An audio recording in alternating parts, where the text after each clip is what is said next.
It really doesn't help when you're standing there in aisle 5, putting yet another brightly colored cereal box back in the basket, even as your child's throwing another one in, and they're complaining about how they're hungry, even though they didn't want the sandwich that you made them just a little bit earlier, and you're thinking, oh my God, you're making it sound like I'm starving you.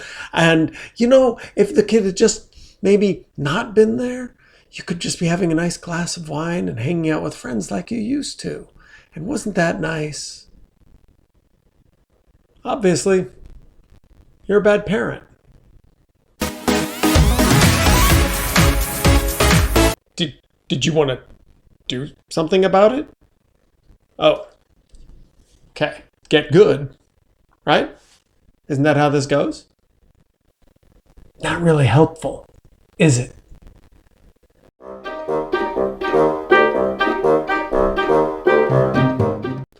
The problem with all sorts of the glib responses that people have toward parents who are struggling at some moment in time, especially in public, is that they home in on anxiety. These responses in particular are really designed to make you feel inadequate, like somehow you didn't read the parenting manual that came with your kid. Sadly, that manual does not exist. Probably because every kid is different, because every family is different.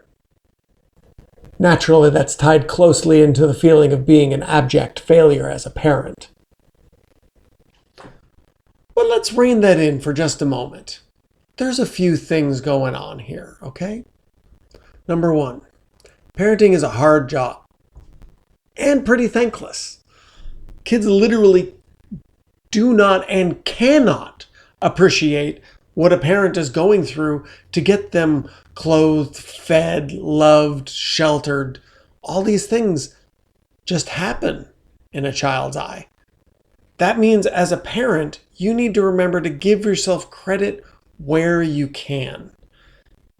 Frankly, kids will sometimes do things that are just designed to make you crazy. Carson, are you kidding me? Hey, no! And when things like that happen, you need to remember that you can literally think things through. They can't.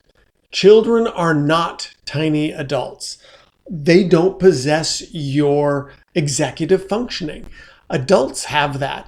It really only starts kicking in around 18 or 19. And it's literally why teenagers, us included when we were, think that they can fix the world because they see things more simply. There's less engagement and it's more about just them. As an adult, you have to remember to kind of lower your expectations. Finally, your last step is to remember to be patient. Your skill in parenting isn't going to show itself for the first couple of decades of your child's life. So your goal needs to be to prepare them to be adults. That means letting them make mistakes, get scuffed up, sometimes hurt themselves, but being ready to lend a hand when you can, guide them when you can. That's not when they're screaming and having a tantrum. That's when they are listening to you. Your goal shouldn't be to hang on to the bike forever.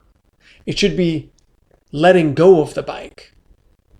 So you've got to lead them through the process of decision making. Remember, they're watching how you do it and what you do. So if you're telling them one thing and mostly doing something else, you're going to be in for a really hard time.